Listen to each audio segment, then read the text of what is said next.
আসসালামু আলাইকুম রহমতুল্লাহি ওয়া বারাকাতুহ। আলহামদুলিল্লাহ, যাবতীয় প্রশংসা গুণগান একমাত্র মহান আল্লাহ সুবহানাহু ওয়া তাআলার জন্য, যে মহান রব্বুল আলামিন আমাদের সৃষ্টি করেছেন, এই পৃথিবীর জমিনে পাঠিয়েছেন, অজস্র নিয়ামত রহমত দান করেছেন। দরুদ ও সালাম বর্ষিত হোক আখিরি নবী, প্রিয় নবী জনাবে মুহাম্মদ রাসূলুল্লাহ সাল্লাল্লাহু আলাইহি ওয়াসাল্লামের প্রতি। সম্মানিত দিনী ভাই বোনেরা, আশা করছি আল্লাহ তাআলার অশেষ রহমতে আপনারা সুস্থ আছেন, ভালো আছেন। আমরা আলহামদুলিল্লাহ আমাদের মানুষ মুসলমান এই দেশে, আমাদের মাঝে আমাদের মুসলিম ভাইদের প্রতি যে নির্যাতন হচ্ছে, যে অমানসিক নির্যাতন, হত্যা শিকার হচ্ছে ইসরায়েলের সৈন্যবাহিনীর হাতে, আমরা যে ব্যথা অনুভব করেছি, কষ্ট অনুভব করছি, আমরা যে এক হতে পেরেছি বা এক হচ্ছি, এটা আলহামদুলিল্লাহ। আমাদের জিহাদের আজ আলোচনা যে বিষয়, আমাদের জিহাদের জন্য প্রস্তুতি গ্রহণ করতে হবে, আমাদের জিহাদের জন্য প্রস্তুত থাকতে হবে। কি করণীয় আমাদের জিহাদের জন্য, আমাদের নিজেদের ভিতরে কি করণীয় আছে, আজ এই বিষয়ে আলোচনা করব ইনশাআল্লাহ। আমরা মুসলমান, আমাদের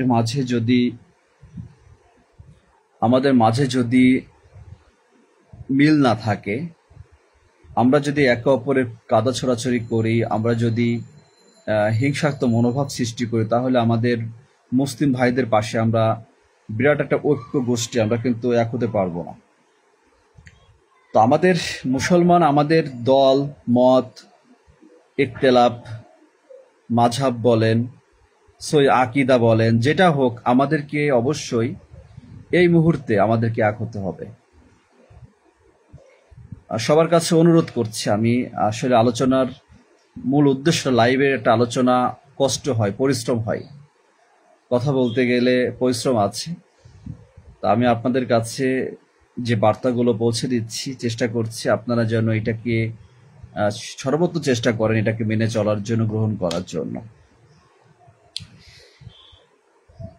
আমাদের এক হতে হবে, এটা সব থেকে বড় বিষয়। যে আমরা যদি শত্রু পক্ষের সাথে মোকাবেলা করার সময় যদি নিজেদের ভিতরে মুনাফিকের অবস্থা হয়, যেমন মদিনাও ছিল, যেরকম আমরা দেখেছি মক্কা মদিনায়, তাহলে আমরা কখনোই, আমাদের জিহাদ সম্পূর্ণ হবে না।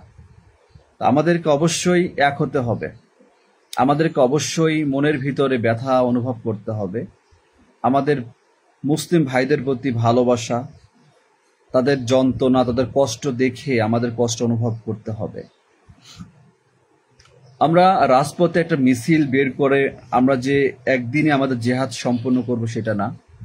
আমরা আমাদের জায়গা থেকে আমরা নিজেরা ফিট থাকবো, আমরা প্রস্তুতি গ্রহণ করব। যদি আমাকে যেতে হয়, আমাকে যখন ডাকবে, সুযোগ হবে, আমি যাব। তখন আমি পালিয়ে যাব না, তখন আমি ভয় পাবো না। এটা হচ্ছে আমাদের সব থেকে ইমানের চেতনাবোধ। আমাদেরকে ইমান, নামাজ, কালাম আমাদেরকে মজবুত করতে হবে আমলের দিক দিয়ে। আমাদের বসে থাকতে হবে না যে আমি নামাজকে অবহেলা করে, সালাতকে অবহেলা করে আমি দুনিয়ার সমস্ত কাজ করব না। আমাকে অবশ্যই আমার ওয়াক্তের সময় নামাজকে অবশ্যই পালন করতে হবে, নামাজ আদায় করতে হবে। এমনকি মিছিল মিটিংয়ে অবস্থান করেও অবশ্যই নামাজের যখন ওয়াক্ত হবে, সেখানে ইমামতির মাধ্যমে যে কেউ ইমাম হবে, সেখানে সালাত আদায় করতে হবে। সালাতের ক্ষেত্রে কোনো সুযোগ নেই যে আমি সালাতকে বাদ দিব, যেহেতু আমাদের মাঝে নামাজের প্রতি দুর্বলতা রয়েছে, অবহেলা রয়েছে, অনীহা রয়েছে, যার জন্য অনেকে নামাজের কথা বলতে গেলে আজ সমস্যা হয়। তা আমাদের ইমানকে মজবুত করলে আমরা জিহাদের মাঠেও আমরা মজবুত হতে পারবো, আমরা অবস্থান করতে পারবো। আমাদের মাঝে মুনাফিকের ভাব আসবে না, আমাদের মাঝে ঐক্যবদ্ধ হব আমরা।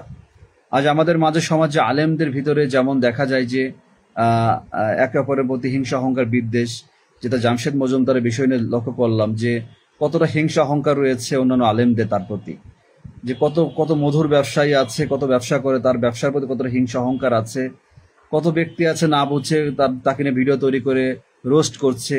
তো অবাক হয়ে গেলাম, সে কখনো কোনো আলেমের বিরুদ্ধে কথা বলেনি, সে না বেনামাজির বিপক্ষে অবস্থান করেছিল, তাদেরকে সতর্ক সচেতন করেছে, এটাই। তবুও জিনিসটা দেখে খুব কষ্ট পেলাম, দিনী ভাই হিসেবে তাই একটু হলো প্রতিবাদ করার চেষ্টা করেছি, তার পক্ষে বলে না, অন্যায়ের পক্ষে, মানে অন্যের বিপক্ষে অবস্থান করেছি আর ন্যায়ের পক্ষে অবস্থান করেছি। তা আমার দিনী ভাই, আপনারা যারা আমার আলোচনা শুনছেন, যারা নিজেকে প্রস্তুত করেছেন, চিন্তা করছেন যে আমি আমার নিজেকে প্রস্তুত করব, এতদিন অনেক ভুল হয়েছে, আমরা অনেক ত্রুটি আছে।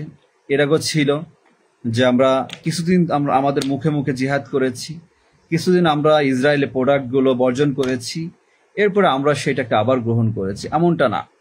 আমরা এক হব, আমরা অবশ্যই আমাদের মুসলিম ভাইদের প্রতি ভালোবাসা, তাদেরকে নির্মম হত্যার বিচার আল্লাহ তাআলার কাছে আমরা অবশ্যই দিব। আমরা আল্লাহ তাআলার কাছে এই মজলুমদের বিচার, অত্যাচার যে করেছে, হত্যা করে ছোট ছোট বাচ্চা, মাসুম বাচ্চাদেরকে এতিম করেছে, তাদেরকে হত্যা করেছে, আল্লাহ সুবহানাহু ওয়া তাআলা নিশ্চয় এই বিচার নিশ্চয় তিনি করবেন দুনিয়া এবং আখিরাতে। আপনারা জানেন, আল্লাহ রাসূল সাল্লাল্লাহু আলাইহি ওয়াসাল্লামের জামানায় যদি ফিরে যাই, আব্দুল মুত্তালিব আল্লাহ রাসূল সাল্লাল্লাহু আলাইহি ওয়াসাল্লামের দাদা, যখন আবরার যখন কাবাঘর ধ্বংস করার জন্য যখন এসেছিল, যখন সে ধ্বংস করার পরিকল্পনা করেছিল, তখন আব্দুল মুত্তালিব তখন আবরারের কাছে গিয়েছিল। বাদশাহ আবরারের কাছে যাওয়ার পরে তখন তাকে বলা হয়েছিল যে আমার যে উটগুলো, দুম্বাগুলো যে আপনার সৈন্যরা সাথে নিয়ে এসেছে, এগুলোকে ছেড়ে দিন, এগুলো যেন তারা গণহারে তারা নিয়ে জবাই করছিল, খাচ্ছিল, যা হোক এগুলো তা দখল করছিল এটাকে। তখন আবরার অবাক হয়ে বলতেছিল যে ভাবছিল যে সে তো আব্দুল মুত্তালিব তো আমার কাছে এসে কাবাঘর ধ্বংস করা যাতে না করি এই জন্য আমাকে রিকোয়েস্ট করবে, অনুরোধ করবে, বিনয় আমাকে এই করবে, কিন্তু সে এটাকে না বলে সে উট দুম্বা এইগুলোর প্রতি তার অভিযোগ এটা কেন বলছে। তখন আব্দুল মুত্তালিব একথা বলেছিল যে আমি এই দুম্বা বা এই উটের মালিক, আমি দুনিয়াতে ক্ষণস্থায়ী আমি, কিন্তু কাবার ঘরের মালিক মহান আল্লাহ সুবহানাহু ওয়া তাআলা, সে কাবার ঘরের মালিকই তার ঘরকে সে রক্ষা করবে, সুবহানাল্লাহ। তা মসজিদুল আকসা, আপনি বলেন যে আমাদের হয়তো একটা আবেগের একটা স্থান, একটা ভালোবাসার স্থান, যদিও আমরা অনেক দূরে অবস্থান করি, হয়তো আমরা মসজিদুল আকসা দেখিনি, চোখে দেখিনি, আমরা সালাত আদায় করিনি, কিন্তু আমাদের ইসলামের ইতিহাস পড়লে আমরা বুঝছি যে এটা কতটা গুরুত্বপূর্ণ। তা আমাদের এই জন্য ইসলামের প্রতি ভালোবাসা থাকতে হবে। আমাদেরকে একে অপরকে গালিগালাজ করে মুসলমানের মতো দলাদলি করে এই একজনকে ইসলাম সম্পর্কে সচেতন করার জন্য, নামাজ পড়ার জন্য, বিদআত থেকে সচেতন করার জন্য ইহুদির দালাল এজেন্ট বলে মানুষকে মিথ্যা কথা বানিয়ে আপনি আনন্দ পাবেন, এটা গুনাহের কাজ। এটা থেকে যেন আমরা বিরত থাকি। আমরা যেন মানুষের ক্ষতি সাধিত না করি, কোনো মাজলুম ব্যক্তি যে নির্দোষ ব্যক্তি তার ক্ষতি সাধিত না করে, তাকে হিংসা না করে, অহংকার না করি। আমরা জিহাদের ময়দানে যদি এক হই, এক থাকি, আমাদের অস্ত্র প্রয়োগ করা, যেহেতু আমাদের দেশে অস্ত্র যে আর্মসগুলো এটা আসলে উন্নত মানের খুব অস্ত্র নেই, অন্যান্য দেশে যেমন উন্নত মানের অস্ত্র রয়েছে, বাংলাদেশে সেই অস্ত্র কিন্তু হিসাব করলে হয়তো আপনারা কতটুকু জানেন, খুব উন্নত মানের অস্ত্র নেই। দ্বিতীয় কথা হচ্ছে কি ট্রেনিং, অস্ত্র ব্যবহার করা, আর্মস ব্যবহার করা, এটার ট্রেনিং কিন্তু আপনারা হয়তো অনেকেই রাজপথে নামবেন, কিন্তু ট্রেনিংটা নেই। আমি মনে করি যে এটা যদি ট্রেনিং থাকে তাহলে কিন্তু এটা ভালোর দিকে যায়, খারাপ দিকে যায়। অনেকে আছে এটা দেশের ক্ষেত্রে সন্ত্রাসের ক্ষেত্রে ব্যবহার করতে পারে। তো সুতরাং প্রয়োজনের ক্ষেত্রে এটা জটিল কিছু নাই, সময় হলে সবকিছুই সহজ হবে।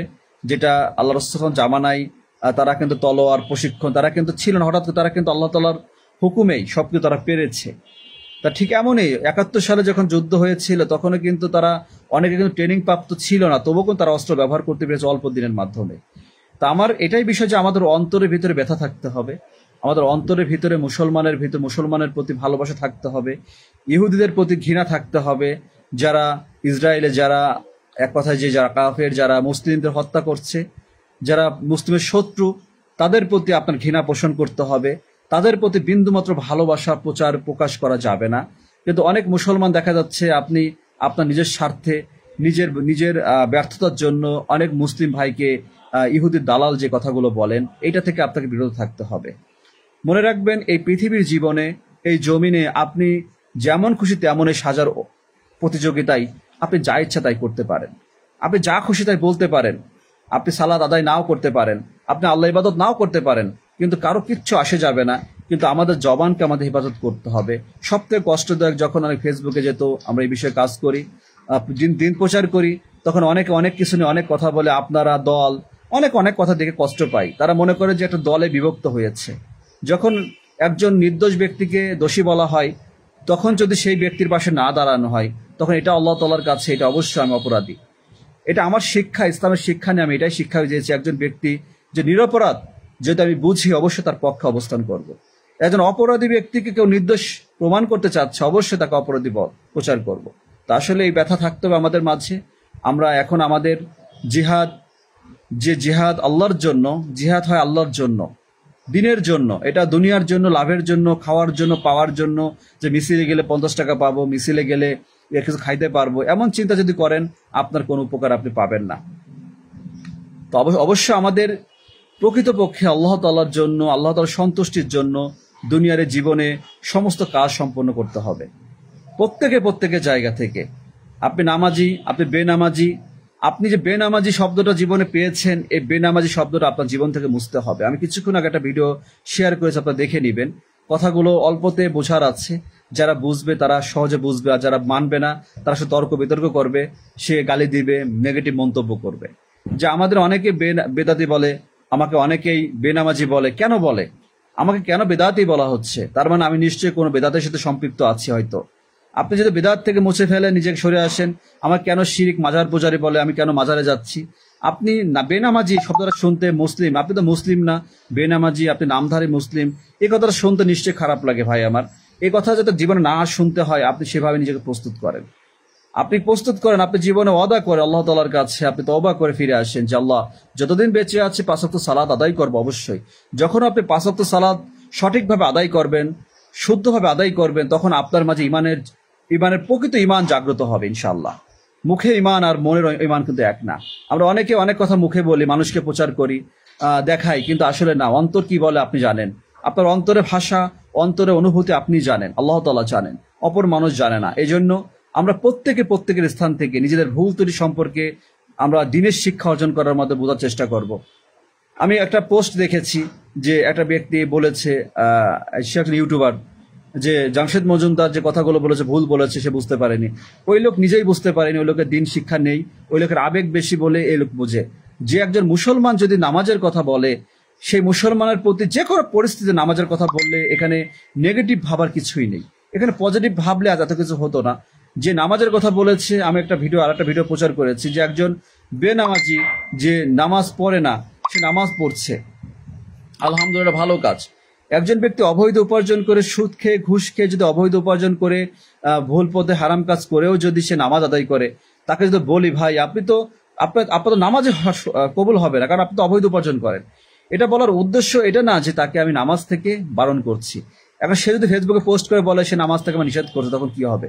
একজন সুদখোর, একজন ঘুষখোর, একজন জিনাকারী, একজন ডাকাত, চোর, সবার জন্য সালাত অবশ্যই বাধ্যতামূলক, কারণ নামাজ তাকে পরিবর্তন করবে। তা আপনি জিহাদে যাবেন, জিহাদের জন্য প্রস্তুতি গ্রহণ করেছেন, আপনাকে নামাজের কথা বলা যাবে না কেন?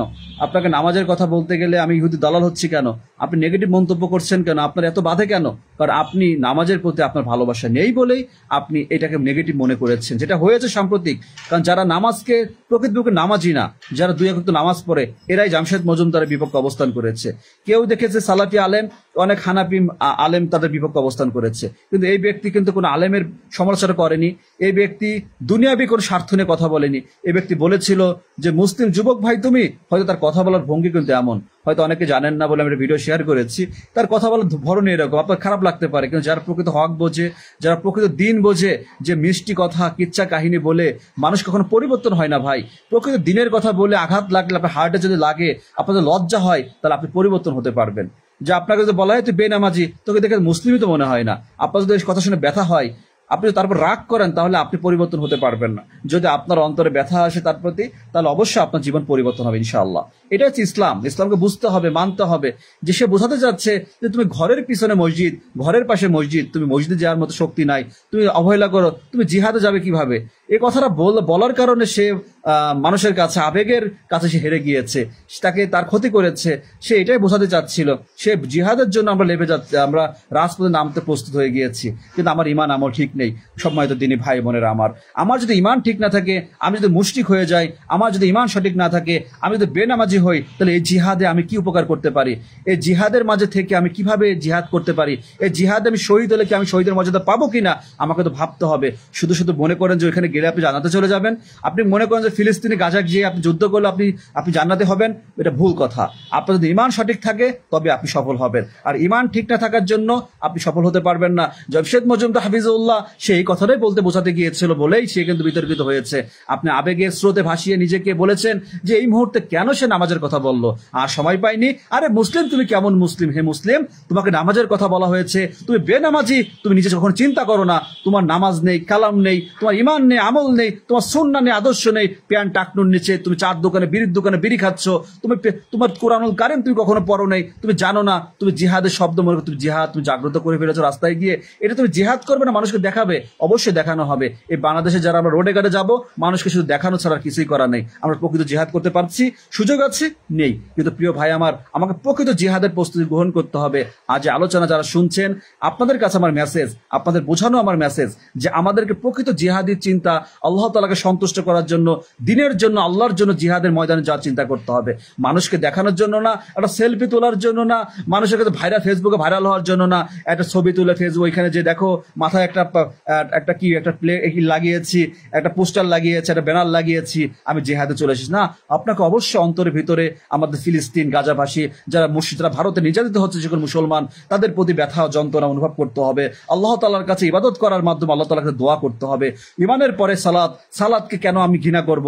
কেন সালাতের প্রতি আমার দুর্বলতা থাকবে? কেন অনীহা থাকবে? আপনি মুসলমান না? আপনি নামাজ ছাড়া মুসলমান হলেন কিভাবে? আপনি জিহাদে যেতে চান, মুশরিক যদি জিহাদে যায়, শহীদ হয়, সে কি জান্নাতে যাবে? আপনি রাসূল সাল্লাল্লাহু আলাইহি জীবনী 1450 বছর আগের সেটা পড়ে দেখবেন, হাদিস পড়ে দেখবেন, তার কি বলা হয়েছে।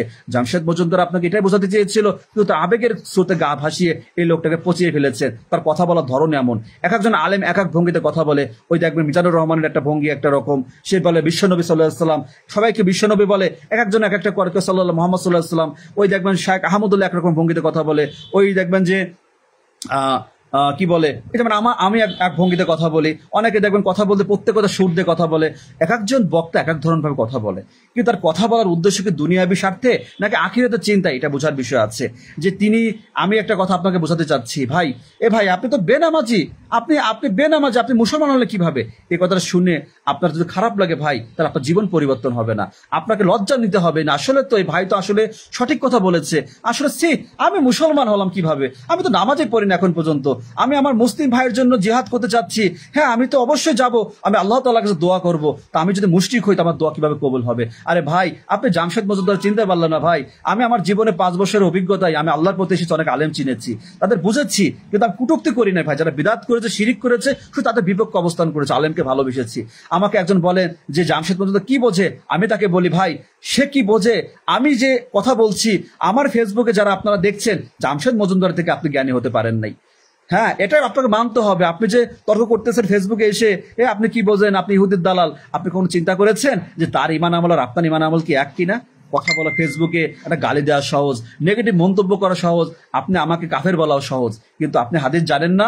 আল্লাহ রাসূল সাল্লাল্লাহু আলাইহি ওয়াসাল্লাম কি বলেছেন?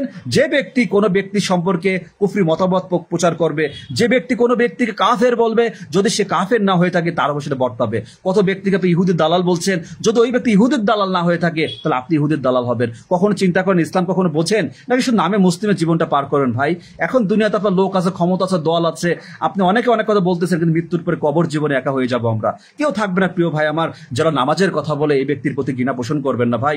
এই ব্যক্তি সব থেকে ভালো প্রিয় মানুষটা, যে ব্যক্তি আপনাকে আল্লাহর পথে ডাকে, এই ব্যক্তি আপনাকে জিহাদে নিষেধ করে না। কে নিষেধ করেছে?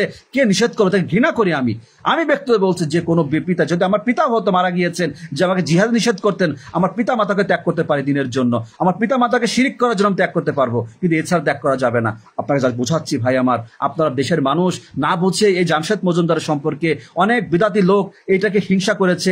তার ঘরের বাজার বিডির, এখানে ব্যবসা হালাল জিনিস ভাই। ব্যবসার ক্ষেত্রে মানুষকে টানতে হবে না। অনেকে সে ধর্ম ব্যবসা করতেছে না, সে ওয়াজ করে খাওয়া চিন্তা করে না, সে মধুর ব্যবসা তো বর্তমান তো অনেক আলেমরাই করে থাকেন, কিন্তু অনেকে হিংসা লাগে যে সে তার এত জনপ্রিয়তা। না ভাই, এই হিংসা অহংকার আমাদেরকে জাহান্নামে পৌঁছে দিবে। এই হিংসা অহংকার আমাদেরকে জাহান্নামে পৌঁছে দিবে ভাই। যতই জীবনে নামাজ কালাম পড়ি না কেন, যতই এই মুখে দাঁড়িয়ে রাখি না কেন, আমি রাইসুল বলতেছি, যদি আমার ভিতরে অহংকার থাকে, আমার রিয়া থাকে, তাহলে আমাকে জাহান্নামে যেতেই হবে। যতই আমি দাড়ি টুপি পড়ি না কেন, যতই আমি জিহাদে যাই না কেন, আমাদের অন্তরকে পরিষ্কার করতে হবে ভাই। অনেকদিন বলে যাচ্ছে, অনেক কথা বোঝার চেষ্টা করেন। আমি তো সালাফি হানাফি, আপনাকে ওই চোখে আমি দেখছি না।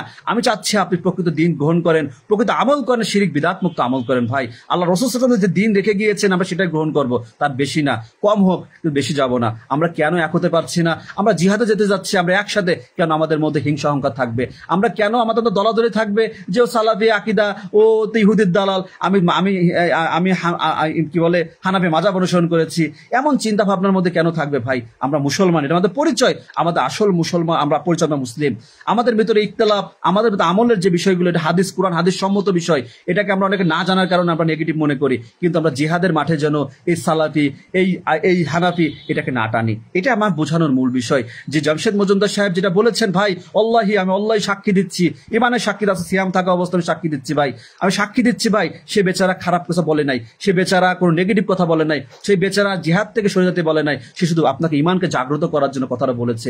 সে যদি ভুল বলতো, তাকে আমি অবশ্যই তার বিপক্ষে অবস্থান করতাম। আমাকে আপনি হয়তো বুঝতে পারেননি। আমার সামাজিক যোগাযোগ মাধ্যমে আজ আমি যে অবস্থানে কথা বলে প্রচার করি, আমি কোনো আলেম না, কিন্তু হক কথা বলার চেষ্টা করি, কারণ আমার তো চাকরি হারানোর ভয় নাই যে আমার ইমামতি করে খেতে হবে, মসজিদে মাদ্রাসায় থাকতে হবে, চাকরি করি পুলিশে, এটা আমার ইমানের দায়িত্ব। অবশ্য আমাকে দুটো দায়িত্ব আমাকে পালন করতে হয়। সারা রাত কষ্ট করেছে, নাইট ডিউটি 13 ঘন্টা না রাত জেগে ডিউটি করেছি ভাই।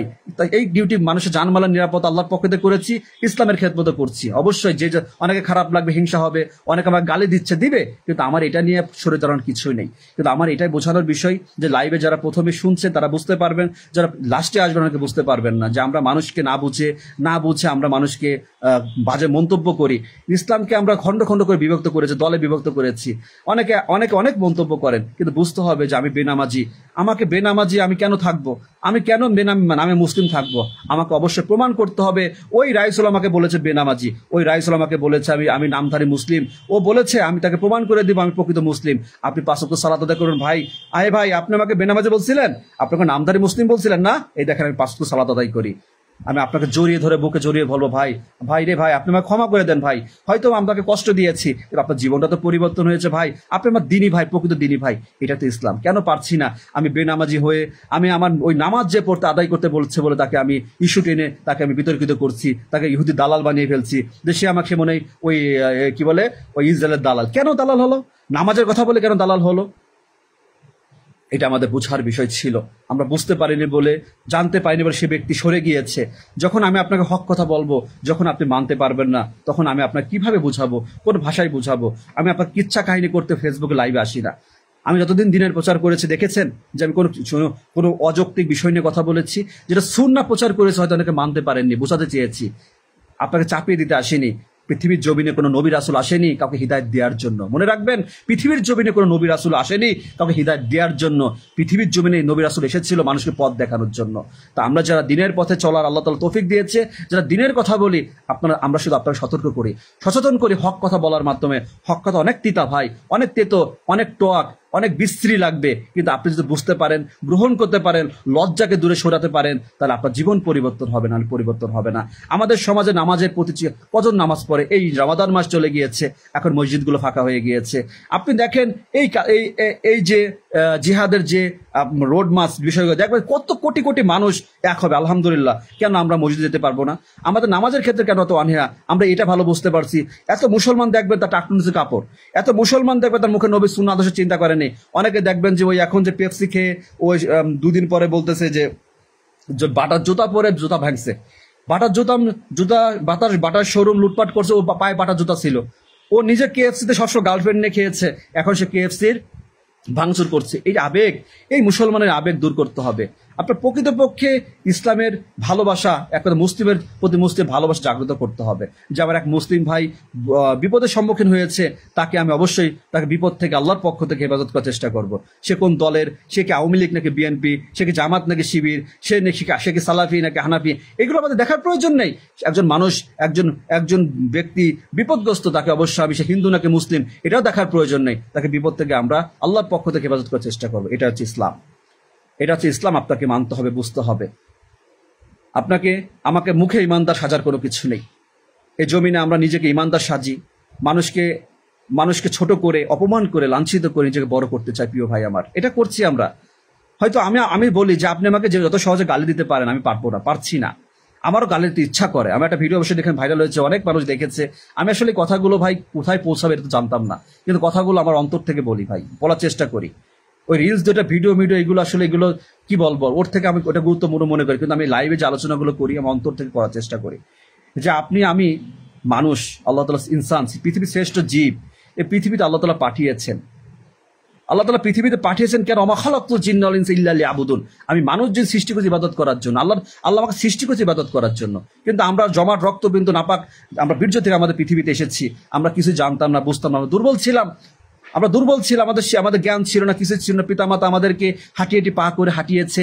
আমরা একটা মুহূর্তে স্কুলে গিয়েছি, পড়াশোনা করেছি, আমরা শিক্ষিত হয়েছি, চাকরি জীবন এসেছি, বিয়ে করেছি। এটাই তো আমাদের জীবন। ছেলে মেয়ে হয়েছে, সামাজিকতা আমরা খাওয়া দাওয়া বুঝেছি, হালাল হারাম। এরপর আমরা ইসলামের শিক্ষা অর্জন করেছি, কোনটা হালাল, কোরআনুল কারীমের মাধ্যমে আল্লাহ তাআলা আমার মেসেজ, আল্লাহ তাআলা বার্তা আমরা গ্রহণ করেছি। কেউ আল্লাহর পথে চলছি, কেউ আল্লাহর পথে চলছি না। কেউ দুনিয়ার লোভ লালসায় ডুবে গিয়েছি, দুনিয়াকে জান্নাত মনে করছি, কেউ দুনিয়াকে ধোঁকাবাজি মনে করছি, যে এটা কোনো জীবন না। এখানে আমি আসছি পরীক্ষা দেওয়ার জন্য। এই পরীক্ষা হচ্ছে আমাকে জানমালের পরীক্ষা। মানুষের সাথে উত্তম আচরণ করতে হবে, মানুষের হক নষ্ট করা যাবে না, মানুষের বিপদে পাশে থাকতে হবে, মানুষের সাথে ভালো আচরণের মাধ্যমে মানুষকে সন্তুষ্ট করতে হবে। আল্লাহ তাআলা ইবাদত প্রত্যেকটা ক্ষেত্রে অবহেলা করার সুযোগ নেই। যে আমি চাকরি করি, ডিউটি করি, আমি পুলিশ চাকরি করি বলে নামাজ আমার জন্য না। কে বলেছে? অবশ্যই আপনাকে নামাজ আদায় করতে হবে। আপনাকে নামাজ করার সুযোগ চাইতে হবে আল্লাহ তাআলার কাছে, আল্লাহ আপনাকে সহজ করে দিবে। আপনি এই চাকরি করার ইবাদত, আপনি হালাল রিজিক গ্রহণ করতে হবে, এটা আপনার দায়িত্ব। এখন কথা হচ্ছে, আপনি যদি নামাজ না পড়েন, আপনি যদি শিরিক করেন, বিদআত করেন, আপনি যদি হারাম উপার্জন করেন, আপনি সারা জীবন যদি গুনাহের পাপে লিপ্ত থাকেন, তার জমিনে অপর কোনো মানুষের কোনো ক্ষতি হবে না ভাই আমার, শুধু আপনারই ক্ষতি হবে। আপনার এই পাপের বোঝা নিয়ে আপনি যখন মৃত্যু স্বাদ গ্রহণ করবেন, কবর জীবনে আপনার ভয় বা আযাব হবে, তখন কেউ আপনার খোঁজ নেবে না, কেউ আপনাকে দেখতে চাইবে না। এখন জমিনে তো আপনার পক্ষে অনেক অবস্থান করতে পারে, আপনাকে বেনামাজি বলার জন্য অনেকে খেপে যেতে পারে, কিন্তু ভাই আমার, আপনাকে বেনামাজি বলার উদ্দেশ্য আপনাকে নামাজের দিকে আগানোর জন্য। আপনাকে বেনামাজি বলার উদ্দেশ্য আপনি যে নামাজ আদায় করেন এই জন্য। আপনাকে বিদআতি বলার উদ্দেশ্য আপনি বিদআত যেন ত্যাগ করতে পারেন এই জন্য। আপনি মাজার পূজা করেন, আপনি শিরিকে লিপ্ত হয়েছেন, এইটা বলার উদ্দেশ্য আপনি তো শিরিক থেকে নিজেকে দূরে সরাতে পারেন। আমরা অনেকে এটাকে শুনি, যখনই বলে এই বিদআতি, আপনি বিদআত করছেন, তখন সে বলে তুমি ইহুদির দালাল, তুমি কি বোঝো, তুমি কি নামাজ পড়ো, তুমি বেশি মুসলমান হয়ে গিয়েছো, তুমি কি বোঝো। এ হচ্ছে আমাদের সমস্যা, যে আমি ঘুষ খাচ্ছি, আপনি যখন আমাকে বলতে চাই ভাই আপনি ঘুষখোর, তখন আমি আপনাকে বলতে গালি দিচ্ছি, এই ভাই তুমি বেশি বোঝো, তুমি নিজের চরকায় তেল দাও। কিন্তু চিন্তা করছি না যে ওই ব্যক্তি আমাকে কথা বলার উদ্দেশ্য নিশ্চয় আমাকে ভালো করা। আমি নিজেকে চিন্তা করবো, আসলে তো আমি হারাম উপার্জন করছি, আসলে তো আমি ভুল করছি, সেই ব্যক্তি আমাকে আল্লাহর পথে ফেরানোর জন্য কথাটা বলছে। কেন আমরা পজিটিভ নিচ্ছি না, আমরা নেগেটিভ কেন নিচ্ছি? জিহাদ শুধু মুখে বললে জিহাদ হয়ে যায়। জিহাদ বলতে কি রাজপথে নেমে গেলে জিহাদ হয়ে যায়? মানুষের পাশে থাকা, আল্লাহর জন্য সন্তুষ্ট করার জন্য জীবন দেয়া, সাহাবাদের জীবন আপনারা অনেকেই দেখেন, অনেক হাদিস অনেকে শেয়ার করে। আল্লাহ রাসূল সাল্লাল্লাহু আলাইহি ওয়াসাল্লাম 1450 বছর আগে একটু চলে যাই, 1450 বছর আগের কথা। তখন সাহাবারা বুঝতো না কিভাবে আল্লাহ ইবাদত করতে হয়। মক্কার কুরাইশরা কেউ আল্লাহ রাসূল সাল্লাল্লাহু আলাইহি ওয়াসাল্লাম বিপক্ষে অবস্থান করলো। কেন? মুহাম্মদ সাল্লাল্লাহু আলাইহি ওয়াসাল্লাম লা ইলাহা ইল্লাল্লাহ বলেছেন, আল্লাহ ছাড়া আর কোনো ইলাহা নাই। একই জাতির লোক, একই বংশের লোক, তারা কেউ মুখ ফিরে নিয়ে এলো। আপনারা জানেন আল্লাহ রাসূল সাল্লাল্লাহু আলাইহি ওয়াসাল্লামের চাচা আবু তালেব, আল্লাহ রাসূল সাল্লাল্লাহু আলাইহি ওয়াসাল্লামকে এত ভালোবাসতেন, বুকে আগলে রাখতেন, এত ভালোবাসা পৃথিবীর জমিনে কারো নেই। কিন্তু তার জাতির প্রতি তার ভালো বিশ্বাস ছিল। মুহাম্মদ সাল্লাল্লাহু আলাইহি ওয়াসাল্লাম মৃত্যুর পূর্ব মুহূর্তে আবু তালেবকে বলছে, চাচা শুধু লা ইলাহা ইল্লাল্লাহ বলেন, মুহাম্মদ সাল্লাল্লাহু আলাইহি ওয়াসাল্লাম বলার প্রয়োজন নেই, আমি আল্লাহর কাছে সুপারিশ করব। কিন্তু আবু তালেবের বিশ্বাস ছিল তার জাতির প্রতি। ঈমান আনতে পারেনি বলে জানেন যে কিয়ামতের মাঠে সর্বনিম্ন সাজা হবে আবু তালেবকে আগুনের এক জোড়া জুতা পরানো হবে। আবু সুফিয়ান আবু লাহাব, আবু জাহেল ইত্যাদি অনেক রাসূল সাল্লাল্লাহু আলাইহি ওয়াসাল্লাম বংশের চাচা ভাই তারা দ্বিমুখ হয়ে গিয়েছেন, তারা লা ইলাহা ইল্লাল্লাহ মানতে পারেননি। সাফওয়ান, অনেকে দেখবে আল্লাহ রাসূল সাল্লাল্লাহু আলাইহি ওয়াসাল্লাম যখন দিন প্রচার করা শুরু করলেন তখন তার বিপক্ষে অবস্থান করলেন। তাদের সম্পদ নিয়ে যখন সাহাবারা আল্লাহর পক্ষ থেকে যখন আল্লাহ রাসূল সাল্লাল্লাহু আলাইহি ওয়াসাল্লামকে বিশ্বাস করে ঈমান যখন মানলেন, মুহাম্মদ সাল্লাল্লাহু আলাইহি ওয়াসাল্লাম তিনি আল্লাহর প্রেরিত রাসূল, আশহাদু আল্লা ইলাহা ইল্লাল্লাহ ওয়া আশহাদু আন্না মুহাম্মাদুর রাসূলুল্লাহ, যখন এই কথা অন্তর থেকে বিশ্বাস করেছে, আর কি ঈমান, আর কি এর থেকে বড় ঈমান আর কি আছে। তখন দিন পরিপূর্ণ ছিল না, এত আমল কিভাবে করতে হয়, কিভাবে আল্লাহকে এত কিছু তারা জানতো না। অনেক সাহাবাদের জীবন ছিল 50-60 বছর, তারা বৃদ্ধ, অধিকাংশ সাহাবা ছিল বৃদ্ধ। নবীন সাহাবা ছিল খুব কম, প্রবীণ সাহাবা অধিকাংশই কিন্তু ছিল অনেক বৃদ্ধ বয়স্ক। তারা আল্লাহ রাসূল সাল্লাল্লাহু আলাইহি ওয়াসাল্লামকে তারা বিশ্বাস করেছেন, আল্লাহর তরফ থেকে আল্লাহকে বিশ্বাস করেছেন, তারা ঈমান এনেছেন। তারা ঈমান আনার পর ঈমান এনেছেন, এমনকি তারা আল্লাহ রাসূল সাল্লাল্লাহু আলাইহি ওয়াসাল্লামকে যখন বুঝতে পেরেছে তার মুজিজা সম্পর্কে, তার আল্লাহর পক্ষ থেকে তার তার তার উদারতা, তার ভালোবাসা সম্পর্কে, যখন তারা বিশ্বাস করেছে মুহাম্মদ সাল্লাল্লাহু আলাইহি ওয়াসাল্লাম আল্লাহর প্রেরিত রাসূল, তখন যুদ্ধ সংঘটিত হবে। তখন উহুদের যুদ্ধ, বদরের যুদ্ধ, খন্দকের যুদ্ধ, অনেক যুদ্ধ তখন সংঘটিত হবে। তখন নামাজ পড়ার সুযোগ ছিল না, নামাজে যাওয়ার সময় ছিল না, কিন্তু তারা ঈমান এনেছে আশহাদু আল্লা ইলাহা ইল্লাল্লাহ ওয়া আশহাদু আন্না মুহাম্মাদুর রাসূলুল্লাহ। তারা এই ঈমান আনার পরে তারা যুদ্ধে যে শহীদ হয়েছেন তারা জান্নাতি। এখন প্রশ্ন হতে পারে যে হুজুর আপনি এই কথা বলতেছেন, আবার বলেন নামাজ নামাজ। কিন্তু পরবর্তী সময় যে আমরা 1450 বছর পরে যে দিনকে পেয়েছি, সেই দিনের যে বিশ্লেষণ করা হয়েছে যে আপনাকে মুসলমান হিসেবে প্রমাণ করতে হলে, মুশরিক থেকে নিজেকে মুছতে হলে ঈমান আনার পরে আপনাকে সালাত আদায় করতে হবে। ইসলামের বড় স্তম্ভ আছে সালাত, তারপরে আপনি যান হচ্ছে জিহাদ। আপনি জিহাদের ময়দানে গিয়ে আপনাকে সালাত আদায় করতে হবে সুযোগ পেলে। আপনি কোনো রকম ভাবে কোনো অজুহাত নেওয়া যাবে না, আমি কোনো কারণে সালাত আদায় করতে পারছি না, আল্লাহ তাআলা জানেন, বুঝতে পারছি না। আমরা যখন ডিউটিতে থাকি অনেক সময় ব্যথা হয়, জামাতে যাবো, অনেক সময় যাওয়া হচ্ছে না, মনে মনে অস্থির হয়ে গিয়েছে, আল্লাহ আমি তো পারছি না, আল্লাহকে তুমি সহজ করে দাও। আল্লাহ সুবহানাহু ওয়া তাআলা বুঝতে পারছেন বান্দা আমার নামাজের জন্য অস্থির হয়ে গিয়েছেন। আল্লাহ তাআলার কাছে অস্থিরতা অধিক বেশি প্রিয়। আমি নামাজ আদায় করতে পারিনি জামাতে, হয়তো 27 জন সওয়াব পাইনি, আমি একা একা নামাজ পড়েছিলাম, কিন্তু আল্লাহ তাআলার কাছে ওই জামাতের সওয়াব আমি পেয়ে গেছি। সুবহানাল্লাহ বিহামদি। সম্মানিত দিনী ভাই বোনেরা, আপনাকে বুঝতে হবে দিনকে, দিন বোঝার জন্য জীবনটা দিয়ে দেবো, আপনাকে বুঝিয়ে যাবো ইনশাআল্লাহ। যতদিন আছি সঠিক বার্তা আপনাকে জানিয়ে যাব। আপনারা যারা সঠিক পথে আল্লাহ তাআলার রহমতে যারা সম্পৃক্ত হবেন, হিদায়াত প্রাপ্ত হবেন, তারা বুঝতে পারবেন। তারা যখন হিদায়াতের পথে যাবেন তখন আমার কথাগুলো আপনারা বুঝতে পারবেন, মানতে পারবেন। এছাড়া মানতে পারবেন না সহজে সবাই। আপনাকে জানতে হবে, মানতে হবে, বুঝতে হবে দিনকে। সাহাবারা যখন নামাজ পেয়েছিলেন, নামাজকে ভালোবেসেছিলেন, মুনাফিক বলা হতো মদিনার, তারা নামাজে আসতো না বলতে মুনাফিক বলা হতো। অনেক মুনাফিক ছিল আল্লাহ রাসূল সাল্লাল্লাহু আলাইহি ওয়াসাল্লামের মধ্যে, তারা সাহাবাদের মধ্যে অবস্থান করত, তারা সংবাদ প্রচার করত, শত্রুদের কাছে সংবাদ জানাতো, তাদের অবস্থান জানাতো। তারা মুনাফিক ছিল, মুখে মিষ্টি কথা ছিল, মধু ছিল, কিন্তু অন্তরে ছিল বিষ।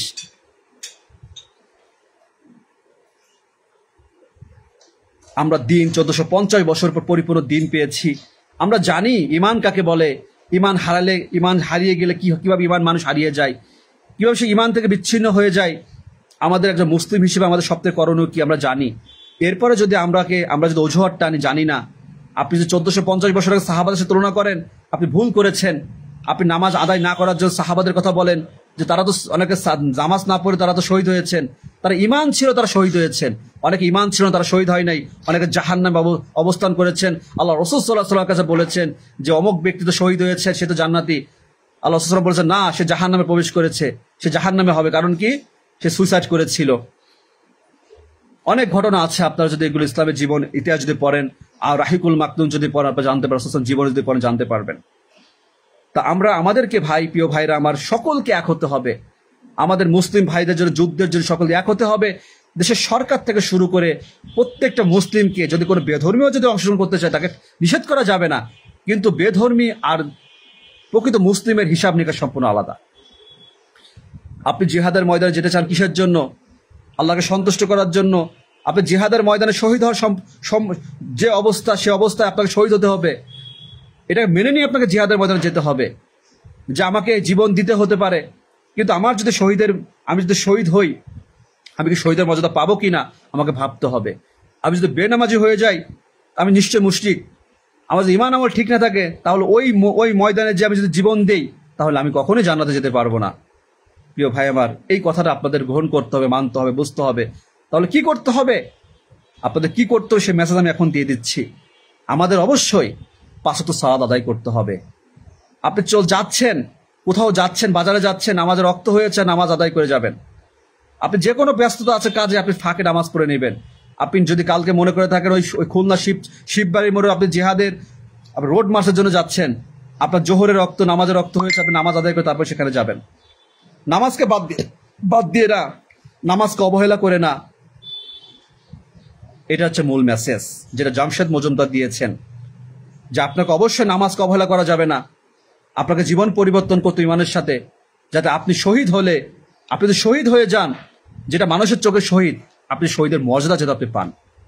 কারণ আমার যদি ইমান ঠিক থাকে তাহলে আমি শহীদের মর্যাদা পাবো, আর যদি ইমান ঠিক না থাকে আমি শহীদের মর্যাদা পাবো না। এটা হচ্ছে মূল বিষয়।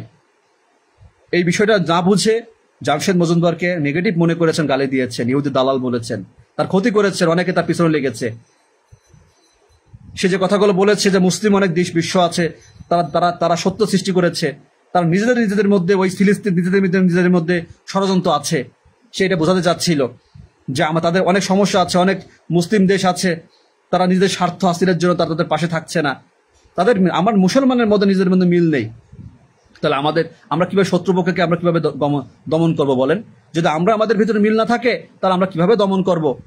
এটা আপনাদের মূল বিষয় বুঝতে হবে, যে আমাদের এক হতে হবে। আমাদের হানাফি, মাঝহাবি, সালাফি, এটার চিন্তা বাদ দেন। আমাদের মুসলমান, আমাদের এক হতে হবে। আমরা আল্লাহর জন্য রাজপথে যাব, আল্লাহর জন্য জীবন দেব, আল্লাহর জন্য জিহাদে যাব। আমরা আল্লাহর জন্য, আল্লাহ রাসূল সাল্লাল্লাহু আলাইহি ওয়াসাল্লামকে ভালোবেসে ইসলামের শত্রুর বিপক্ষে অবস্থান করব। কোন ইহুদির প্রতি ভালোবাসা যারা আছে সে জাহান্নামে যাবে। যে ইহুদির প্রতি ভালোবাসা মনে অন্তর সৃষ্টি করবে, ইসরায়েলের প্রতি যারা ইসলামের শত্রু, সে যেই হোক, তার প্রতি যে ভালোবাসা সৃষ্টি করবে, এই ভালোবাসা তাকে জাহান্নামে পৌঁছে দিবে। দিস মেসেজ আপনারা মনে রাখবেন। অবশ্যই আমাদেরকে প্রকৃত মুসলিম হতে হবে। এমডি ফরহাদুল ইসলাম, আলাইকুম রহমতুল্লাহ। আপনারা অনেকে অনেক কমেন্ট করেছেন, অবশ্য আমি আলোচনার সাপেক্ষে আমি উত্তর দিতে পারিনি, আমি দুঃখিত এই জন্য ভাই। আমি আসলে একটা আলোচনা করতে গেলে, কথা বলতে গেলে এদিকে মূল বিষয়গুলো থাকে না। অবশ্যই এতটুকু বলবো, আর লম্বা করবো না আলোচনাটা। আমাদের প্রকৃত জিহাদের জন্য প্রস্তুতি গ্রহণ করতে হবে। আল্লাহ রসুলের প্রতি ভালোবাসা প্রকার মনে অন্তরে রাখতে হবে। এই ভালোবাসা আমাদের মুসলিম ভাইয়ের প্রতি থাকতে হবে। তাদের ব্যথায় আমাদের ব্যথিত হতে হবে, তাদের কষ্ট আমাদের কষ্ট নিজেদের অনুভব করতে হবে। আমার মুসলিম ভাই না খেয়ে আছে, কষ্ট অনুভব করতে হবে। শত্রুরা মুসলিমের প্রতি আঘাত আনছে, শত্রুদের বিপক্ষে অবস্থান করতে হবে। আমাদের দলাদলি, এই হিংসা, অহংকার, বিদ্বেষ, এই মাঝহাবের গোড়ামি চিন্তা করে, এই দলাদলির চিন্তা করা যাবে না, কোনো রকম করা যাবে না। অনেকে যেটা পূর্বপুরুষ থেকে অনেকে করে আসতেছেন, এটা দূর করতে হবে। আমাদের এক হতে হবে। আমাদের এক হলে আমাদের শক্তি সঞ্চয় হবে। আমরা অবশ্যই ইমানের সাথে, ইমানের সহিত আমরা জিহাদের মাঠে অংশগ্রহণ করব। আল্লাহ সুবহানাহু ওয়া তাআলা যেন আমাদের সঠিক বুঝ দান করেন। আল্লাহ তাআলা যেন আমাদের প্রকৃত ইমানের সাথে আমাদের জন্য জিহাদের ময়দানে শহীদের মর্যাদা পাওয়ার তৌফিক দান করেন। আল্লাহ তাআলা যেন আমাদের মুসলিম ভাইয়ের প্রতি প্রকৃত হক আদায় করার তৌফিক দান করেন। আমরা যেন মুখে এক অপরের প্রতি ঘৃণা, বিদ্বেষ আমরা যেন লিপ্ত না হই। আমরা যেন কেউ কাউকে ঘৃণা না করি। আমরা যেন কেউ কাউকে ঘৃণা করে দূরে সরিয়ে না দিই। এই যে অশ্লীলতা কাজগুলো, বিভিন্ন শোরুমে যেগুলো আপনারা করছেন, অনেকে করেছে, এগুলো থেকে নিষেধ করেন। খুব ঘৃণিত কাজ যে একজন ব্যবসা প্রতিষ্ঠানের ক্ষতি করা, তার ভাঙচুর করা, এটা কোনো সমাধান না। আমাদের অবশ্যই ইসরায়েলি প্রোডাক্টগুলো এই দেশে বর্জন সরকার থেকে ঘোষণা হবে, এটা যেন না প্রবেশ করা হয়। যে আপনি ইয়াবা ঢুকিয়ে দিয়ে ইয়াবা ব্যবসাকে ধরবেন না, আপনি ঢুকালেন কেন? আপনি এটাকে যাতে না ঢুকানো হয় সেই ব্যবস্থা করতে হবে। যে ইসরায়েলি প্রোডাক্টগুলো আমাদের বাংলাদেশে ঢুকবে না। আপনি বাংলাদেশে প্রোডাক্টে ব্যবসা করেন, এটা ইমানের চেতনা, এটা ইমানের শক্তি। মুখে মুখে ইমানদার সেজে লাভ নেই। প্রকৃত ইমানদার হতে হবে, অন্তর ইমান লালন করতে হবে। আল্লাহ রাসূল সাল্লাল্লাহু আলাইহি ওয়াসাল্লামের সুন্নাহ প্রকৃত আদর্শকে জীবনে গ্রহণ করতে হবে। টাকনুর উপর কাপড় উপরে প্রমাণ করতে হবে আমি ইহুদির সাথে সম্পৃক্ত না। জন্মদিন কেক কেটে ওই দিবস উদযাপন চেক কেটে ওই পশ্চিমাদের কালচার থেকে দূরে সরে প্রমাণ করতে হবে আমি ইহুদির দালাল না। ইহুদির দালাল তো তারা যারা পশ্চিমাদের কালচার গ্রহণ করে, যারা পশ্চিমাদের সংস্কৃতি যারা গ্রহণ করে, তারা হচ্ছে ইহুদির দালাল। তারা ইহুদির বিজাতিদের ভালোবাসে, বিজাতিদের সুন্নাহকে গ্রহণ করেছে। আল্লাহ রাসূল সাল্লাল্লাহু আলাইহি ওয়াসাল্লামের সুন্নাহকে যদি গ্রহণ করেন, তাহলে বিজাতিদেরকে ভালোবাসা থেকে, তাদের আদর্শ থেকে দূরে সরে থাকতে হবে। যুবক, তোমাকেই বলছি, তোমার এই জীবনটা খুব দামি। ওই বৃদ্ধ মানুষের দিকে তাকিও না। তোমার মৃত্যু হয়ে যাবে, তুমি যুবক বয়সে থেকে মৃত্যু হয়ে যাবে, তুমি বৃদ্ধ হতে পারবে না। যুবক, তোমাকে এখনই 5 ওয়াক্ত সালাত আদায় করতে হবে। তুমি 5 ওয়াক্ত সালাত যদি আদায় করো, তুমি পাবজি খেলবে না, তুমি হারাম কাজ করবে না, তুমি সিগারেট, বিড়ি, গাঁজা, মদ খাবে না, তুমি অবৈধ গান বাজনা, কনসার্টে তুমি সময় নষ্ট করবে না, তুমি নামাজি হও, তুমি ইমানের পথে থাকো, তুমি আগে জিহাদের ময়দানে চলে যাবে আল্লাহর জন্য, আল্লাহ রাসূল রাসূলের জন্য। এটাই মূল মেসেজ। আল্লাহ তাআলা যেন আমাদের সঠিক বুঝ দান করেন, আল্লাহ তাআলা যেন আমাদের প্রকৃত ঈমান নিয়ে বেঁচে থাকার তৌফিক দান করেন, আল্লাহ তাআলা আমাদেরকে প্রত্যেককে প্রকৃত জিহাদ করার তৌফিক দান করেন, আমাদের এক হওয়ার তৌফিক দান করেন, আল্লাহ তাআলা আমাদেরকে কবুল করেন। সুবহানাকা আল্লাহুম্মা রাব্বানা বিহামদিকা আশহাদু আল্লা ইলাহা ইল্লা আনতা আস্তাগফিরুকা ওয়া আতুবু ইলাইক। আসসালামু আলাইকুম ওয়া রাহমাতুল্লাহি ওয়া বারাকাতুহু।